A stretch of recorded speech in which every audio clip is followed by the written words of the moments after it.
मैं हूं सुनील सर और आपके लिए लेकर के आए हैं इस डिफेंस ऑनलाइन सेंटर में एक नया टॉपिक जिसका नाम होगा गुरुत्वाकर्षण पार्ट 4।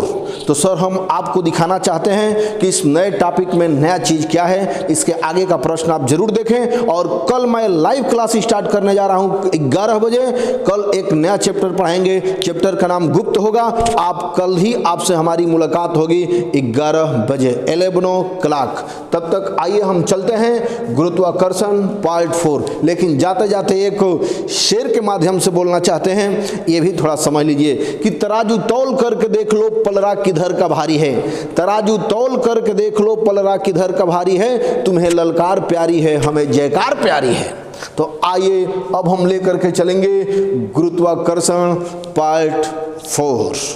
आपको जानकारी होगा, ध्यान से समझिए।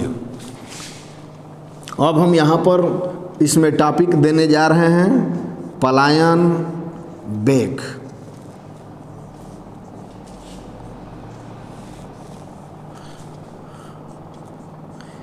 Escape velocity.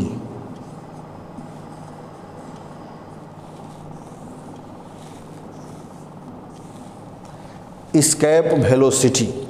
एस्केप वेलोसिटी क्या है थोड़ा समझिए सर। किसी पिंड को ले लिया और ऊर्ध्वाधर ऊपर की ओर फेंक दिए।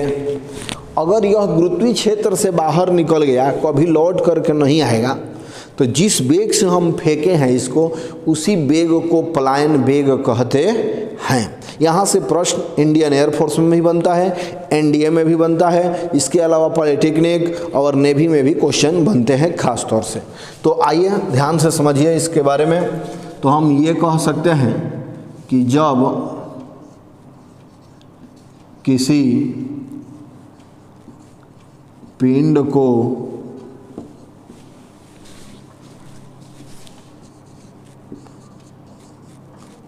ऊर्ध्वाधर ऊपर की ओर फेंकने पर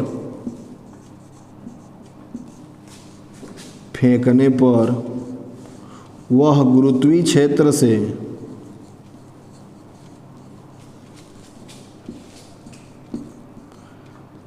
से बाहर चला जाता है,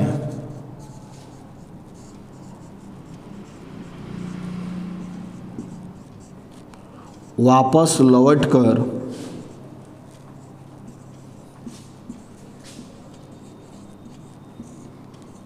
पुनः पृथ्वी पर नहीं आता है,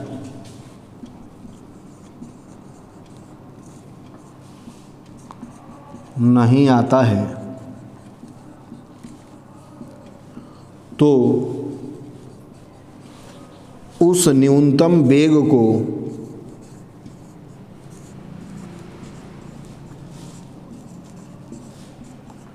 पलायन वेग कहते हैं।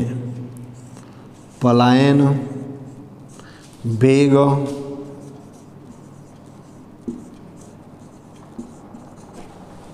पलायन वेग कहते हैं। देख सकते हैं इसका सिंबल क्या होता है, तो इसे भी से प्रदर्शित करते हैं। अब आपको जानना है कि इसका मेन फार्मूला क्या है। तो भी इज इक्वल टू होता है सर अंडर रूट में 2GMI अपान में RE। ये आपका मेन फार्मूला हो गया, आप देख सकते हैं। और दूसरा इसका मेन फार्मूला होता है भी is equal to under root 2GRE। तो ये भी आप देख सकते हैं। बिल्कुल दोनों फार्मूला इम्पॉर्टेंट है।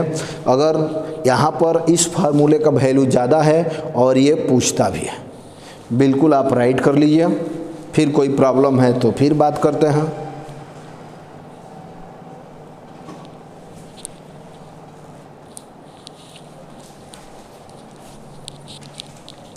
यहाँ पर हम दिखा दिए हैं कि जब किसी पिंड को ऊर्ध्वाधर ऊपर की ओर फेंकने पर वह गुरुत्वीय क्षेत्र से बाहर चला जाता है, वापस लौटकर पुनः पृथ्वी पर नहीं आता है, तो उस न्यूनतम वेग को प्लाइन वेग कहते हैं। इसे भी से प्रदर्शित करते हैं, VE बराबर 2Gmi अपान में RI, और दूसरा फॉर्मूला है VE बराबर 2GRE।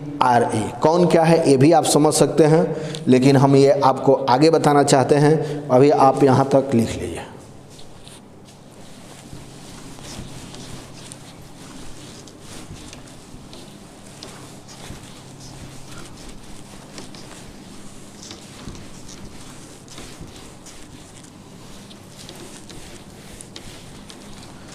अब आइए हम इस फार्मूले को कैसे प्रूफ भी करके आपको दिखा देते हैं। तो यहाँ पर समझेंगे, प्रूफ में समझिए। सबसे पहले अगर एस्केप वेलोसिटी VE है तो गतिज ऊर्जा का सूत्र होगा K = 1/2 हाफ mv² होता है, आप जानते हैं। तो यहाँ पर मिल जाएगा mve²। यहाँ पर हमने लिख दिया है, इसको इक्वेशन नंबर फर्स्ट माने।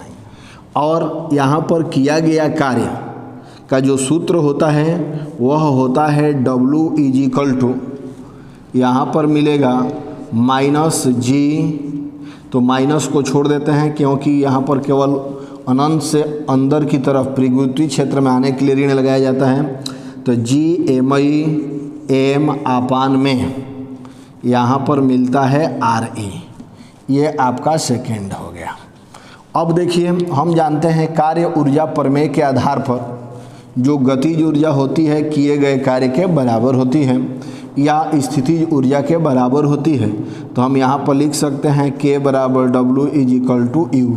यही U का भी फॉर्मूला है। तो यहाँ पर हम लिख सकते हैं K का मान हो जाएगा 1/2 mVE² = Gmi m अपान में RE। m से m क्या हो गया, कट गया।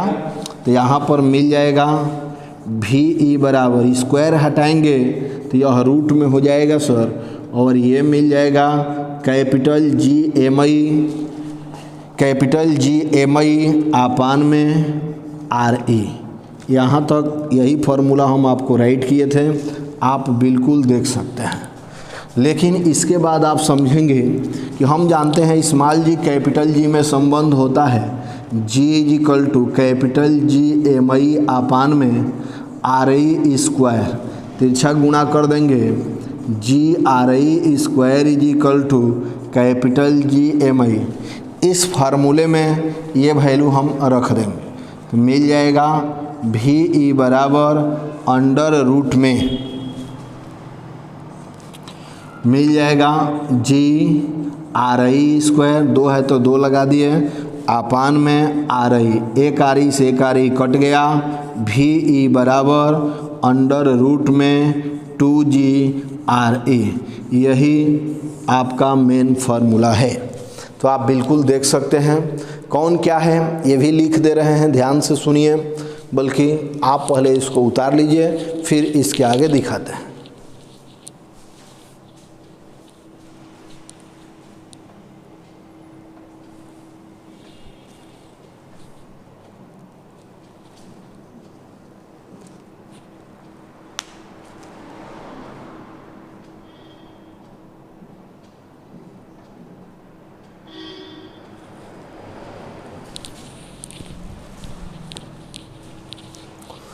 अब हम आशा करेंगे कि आप 60 स्क्रीन ले लिए होंगे या लिख लिए होंगे, बिल्कुल अच्छे तरीक़ा से इसको छाप लीजिए।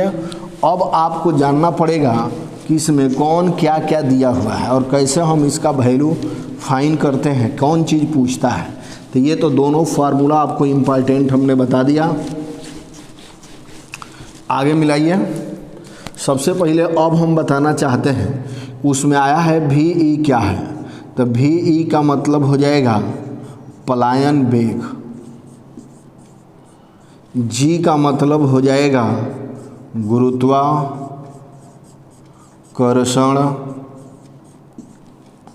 गुरुत्वाकर्षण नियतांक। और इसके बाद मिलेगा mi का मतलब हो जाएगा पृथ्वी का द्रव्यमान, ri का मतलब हो जाएगा पृथ्वी की त्रिज्या। सारा चीज़ हमने सर राइट डाउन कर दिया है। तो हम देखे हैं कि मेरा फॉर्मूला आया है लास्ट में भी ई इज इक्वल टू कितना आया है, तो अंडर रूट में 2GRE सर ये चीज़ आया है। हम इसमें अब हम जानते हैं कि जो जी का मान होता है वह 9.8 मीटर पर सेकेंड स्क्वायर होता है और पृथ्वी की जो त्रिज्या होती है 6.4 × 10⁻6 मीटर होता है। अब हम यही वैल्यू इसमें रख देंगे तो हमारा मिल जाएगा सर भी ई is equal to under root में 2 × 9.8 इंटू आपको मिल जाएगा 6.4 × 10⁻6। अगर हम इसको हल करेंगे सर तो देखिए इसका वर्गमूल निकाल देंगे तो इसका वर्गमूल 10⁻3 आ जाएगा, इसको हल करेंगे तो 11.2 आएगा, आसपास में आता है।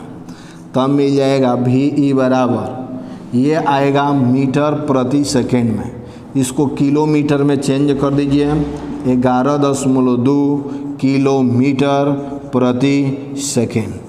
अर्थात क्वेश्चन कैसे पूछता है, यही फार्मूला आपका जो मान आया है यह इम्पॉर्टेंट है। कैसे ये देखिए पूछता है कि पृथ्वी पर पलायन वेग का मान, पलायन वेग का मान कितना होता है, तो राइट आंसर है इसका 11.2 किलोमीटर प्रति सेकेंड होता है। इसका अर्थ यह हुआ कि इतने के अगर वेग से किसी भी पिंड को ऊर्ध्वाधर ऊपर की ओर फेंक देंगे तो वह पुनः लौट करके नहीं आएगा, मतलब पलक झपकते 11.2 किलोमीटर दूरी चल जाना चाहिए। तो आप देख सकते हैं, इसको अच्छे तरीक़ा से बिल्कुल राइट कीजिए, तब हम और भी आगे बताते हैं।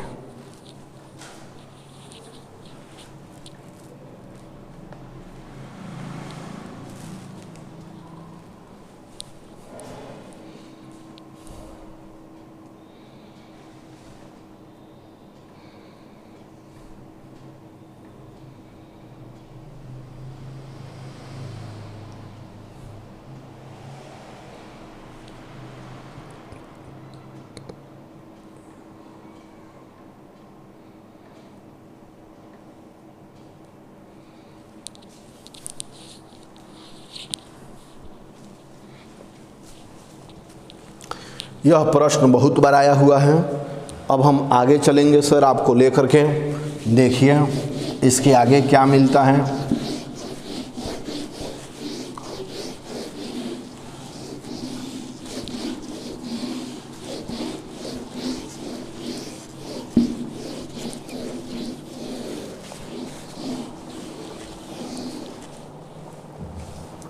अब ध्यान दीजिए,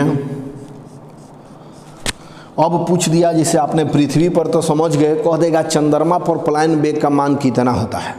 तो चंद्रमा पर पलायन वेग का मान 2.4 किलोमीटर प्रति सेकेंड होता है।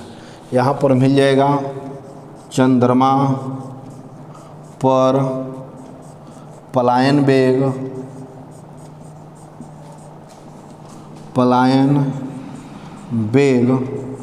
2.4 किलोमीटर प्रति सेकेंड होता है। अगला देखेंगे, चंद्रमा के बाद अगर आपसे पूछ दिया जाए बृहस्पति पर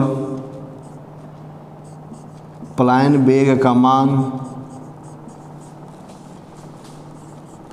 पलायन वेग का मान कितना होता है, तो पलायन वेग का मान यहाँ पर होता है 59.54 किलोमीटर प्रति सेकेंड होता है। इसके अलावा ये पूछ दिया जाए कि सूर्य पर पलायन वेग का मान कितना होता है, मिल जाएगा सूर्य पर पलायन वेग का मान कितना होता है, तो ये होता है 618 किलोमीटर प्रति सेकेंड होता है। इसका अर्थ ये हुआ कि सूर्य के गुरुत्वीय क्षेत्र से बाहर निकलने के लिए जो पलायन वेग का मान होगा 618 किलोमीटर प्रति सेकेंड होता है। अब मेरा अगला क्वेश्चन है, इसको भी ज़रा ध्यान दीजिए। कह देगा कि बुध पर पलायन वेग का मान कितना होता है। बुध पर पलायन वेग का मान क्या होगा, तो ये होता है 4.25 किलोमीटर प्रति सेकेंड होता है।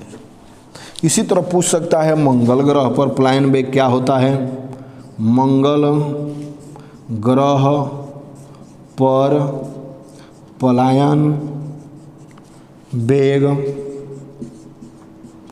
5.02 किलोमीटर प्रति सेकेंड होता है। यहाँ पर देख सकते हैं, एक शनि ग्रह का भी लिख देते हैं। ये आ जाएगा शनि ग्रह पर पलायन वेग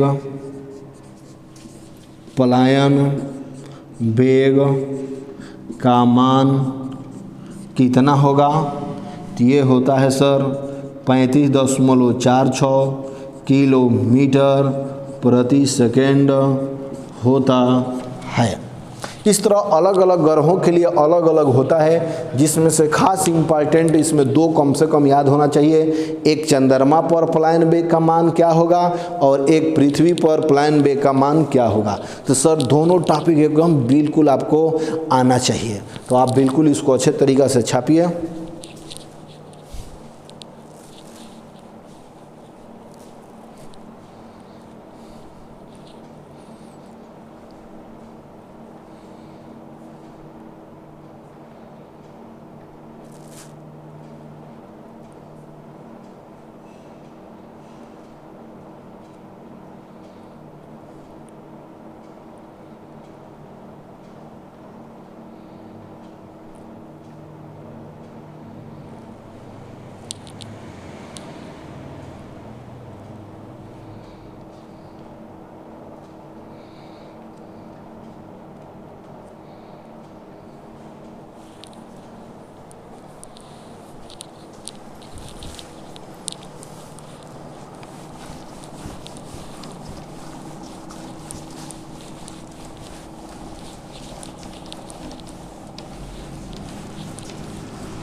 बिल्कुल, अब इसके आगे चलेंगे। यहाँ पर हमने राइट किया था गुरुत्वाकर्षण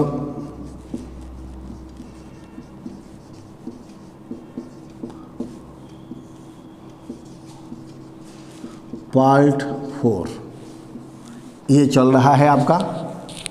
रेडी?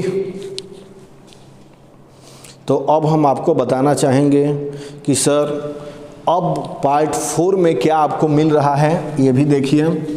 सबसे पहले हम बताएंगे आपको नेक्स्ट टॉपिक में कि गुरुत्वीय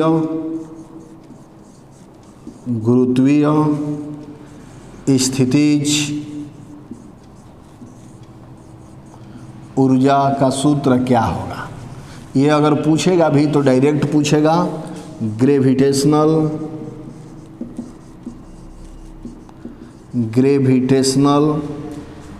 पोटेंशियल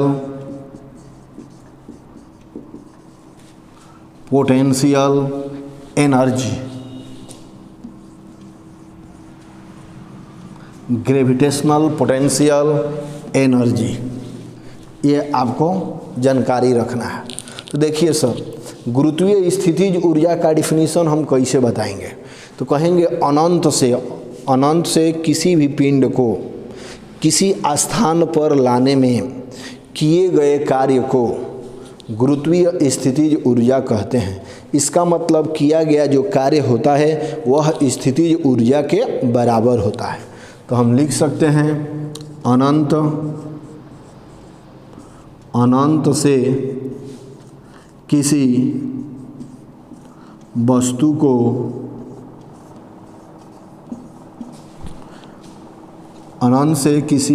को गुरुत्वीय क्षेत्र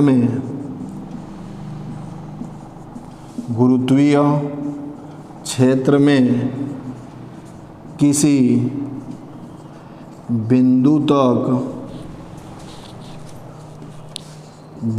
तक लाने में किया गया कार्य को गुरुत्वीय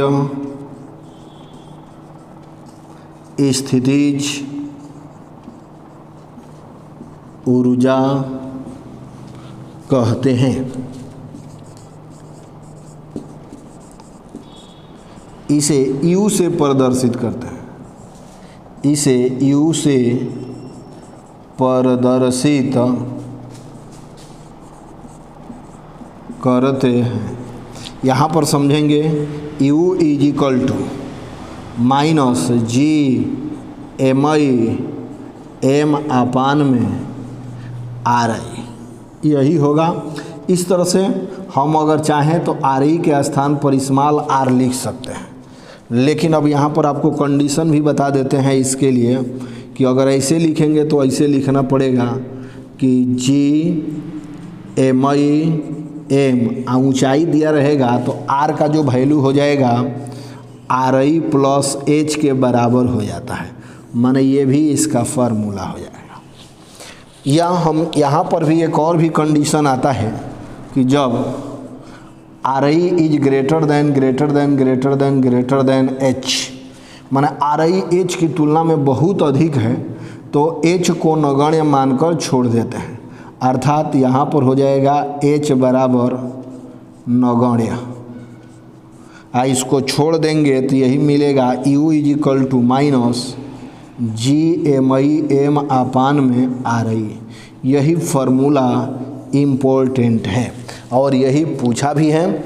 अगर आएगा तो इस तरह आता है कि गुरुत्वीय स्थितिज ऊर्जा का सूत्र क्या है, तो बस आपको केवल फार्मूला लिख देना है, आपका आंसर हो जाएगा।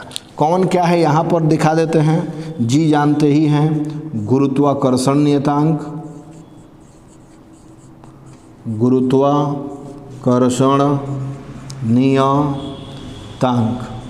MI भी अभी आपको ऊपर बताए थे, पृथ्वी का द्रव्यमान। RI भी बताए थे, पृथ्वी की त्रिज्या। बिल्कुल आप देख सकते हैं और इसको अच्छे से छापिए।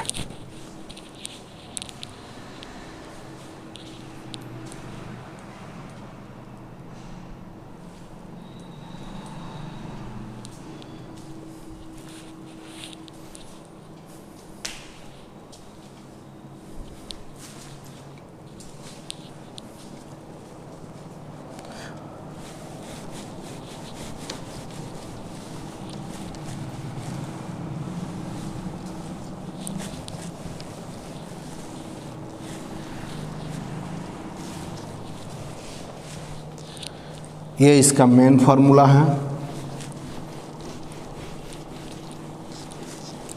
अब ये भी आपका समाप्त हो गया। अब ये देखेंगे, एक दो पॉइंट और भी जानना चाहें तो आप जान सकते हैं। इसमें अगर कह देगा कि दो पिंड अनंत दूरी पर है, माने उनके बीच में जो बहुत दूरी है वह बहुत अधिक है, तो वहाँ पर गुरुत्वीय स्थितिज ऊर्जा का मान क्या होगा?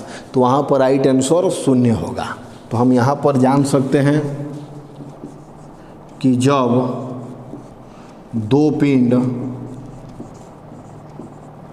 अनंत दूरी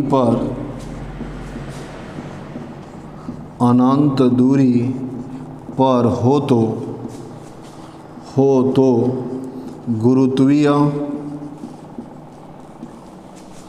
गुरुत्वीय स्थितिज ऊर्जा शून्य होता।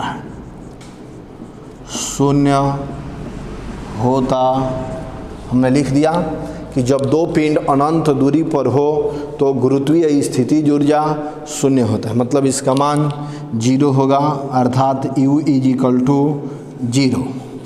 अगला देखिए सर, गुरुत्वीय स्थितिज ऊर्जा का मान सदैव ऋणात्मक होता है। यहाँ पर मिल जाएगा गुरुत्वीय स्थितिज ऊर्जा का मान सदैव ऋणात्मक होता है। एक क्वेश्चन ऐसा आ जाएगा कि गुरुत्वीय स्थितिज ऊर्जा का अधिकतम मान क्या होता है, तो 0 होता है। अब यहाँ पर मिल जाएगा गुरुत्वीय स्थितिज ऊर्जा का अधिकतम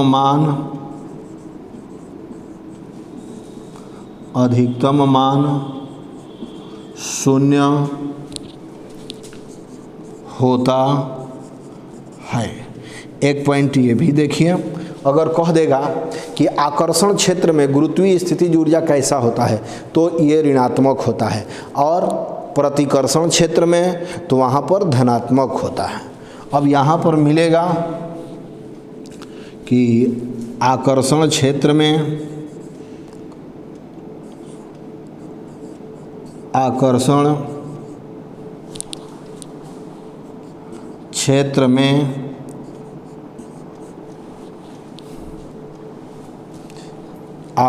क्षेत्र में गुरुत्वीय स्थितिज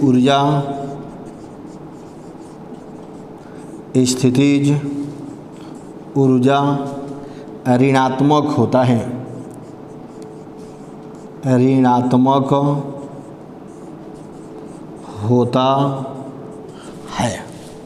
अब आपसे बताया जाएगा, यहाँ पर देखिए प्रतिकर्षण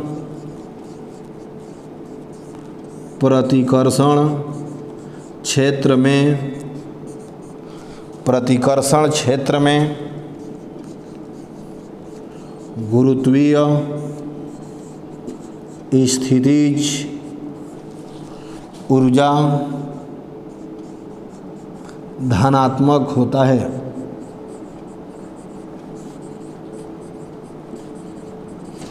बिल्कुल विधिवत आपको बता दिए हैं सर। इस आप टॉपिक को जरूर से ज़रूर यहाँ पर दोहरा लीजिए, याद कर लीजिए, काहे कि ये टॉपिक अब समाप्त हो गया है। अब नया टॉपिक मिलेगा, पहले राइट कीजिए इतना।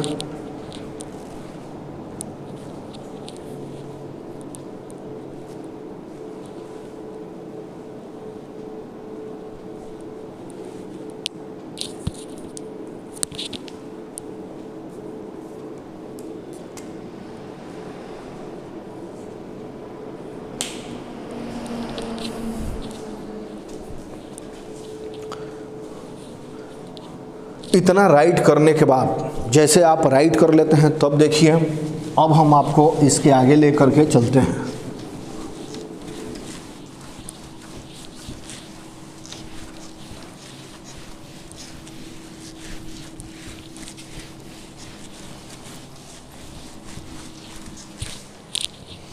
अब यहाँ पर जानेंगे सर, सबसे पहले 2-3 याद करने वाली बात पहले समझ लीजिए, तब आपको आगे फिर अगले दिन बताएंगे।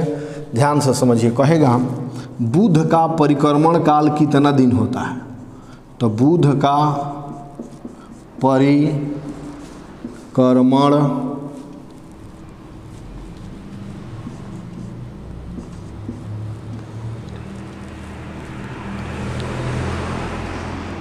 परिक्रमण काल 88 दिन होता है।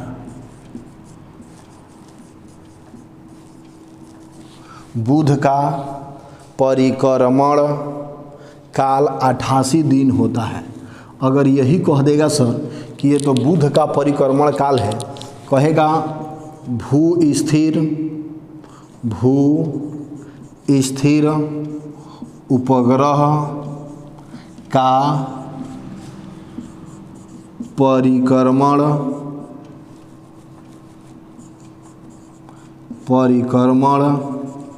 काल कितना होता है? तो इसका राइट आंसर है 24 घंटा होता है। भूस्थिर उपग्रह का परिक्रमण काल 24 घंटा होता है। कह देगा कुल कितने ग्रह हैं। अगर ग्रह की संख्या पूछ दिया तो यहाँ पर लिख सकते हैं कि सूर्य के कुल 8 ग्रह हैं। 8 ग्रह हैं। ये घटता भी रहता है और बढ़ता भी रहता है, इसलिए आप देख सकते हैं कि सूर्य के कुल कितने ग्रह हैं। तो सूर्य के कुल 8 ग्रह हैं। आप देख सकते हैं, बिल्कुल कोई परेशानी आपको नहीं होना चाहिए। अगला देख सकते हैं, ये तो ग्रह के बारे में हमने बता दिया है आपको सर। नंबर नेक्स्ट में आप जानिए क्या है। अगर कह दिया कि इस समय सबसे अधिक उपग्रह वाला ग्रह का नाम बताइए, तो सबसे अधिक उपग्रह वाला जो ग्रह है जिसका नाम हो गया है शनि। सबसे अधिक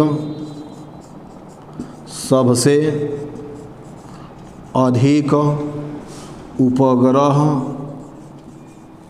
वाला ग्रह शनि है। कितना हुआ है सर? तो ये नई खोज के आधार पर है, इसका उपग्रह 82 हो गया है। और दूसरे नंबर पर बृहस्पति है।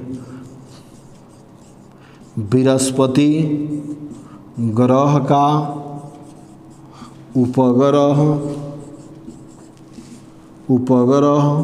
79 है। यहाँ पर दिखा दिए हैं 79 हैं। यह बृहस्पति ग्रह का उपग्रह है।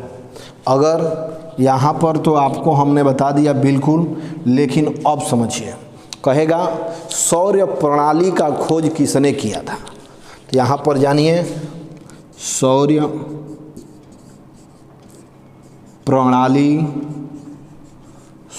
प्रणाली का खोज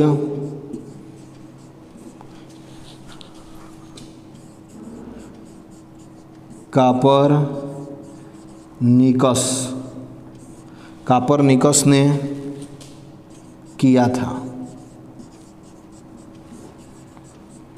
इसका ट्रिक हो जाएगा, ये भी थोड़ा जान लीजिए। यहाँ पर है शक का मतलब हो जाएगा सौर प्रणाली और क का मतलब हो जाएगा कापरनिकस। तो यहाँ पर दिखा दिए कापरनिकस। स का हो जाएगा सौर प्रणाली, आ क का अर्थ हो जाएगा कापरनिकस। देख करके अच्छा से आप बिल्कुल राइट कीजिए।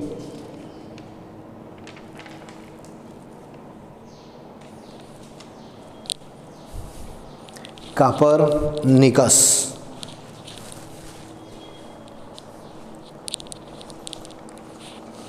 हाँ, इतनी जानकारी के बाद, मतलब लिखने के बाद आज के लिए इतना ही। आपकी और हमारी मुलाकात नेक्स्ट डे लाइव क्लास में 11 बजे होगी। हम चाहेंगे कि आप जोश और खरोश के साथ एकदम टाइट होकर के बिल्कुल आप सही समय से इंतज़ार करें। कल आपकी और हमारी मुलाकात लाइव क्लास में 11 बजे होगी। धन्यवाद।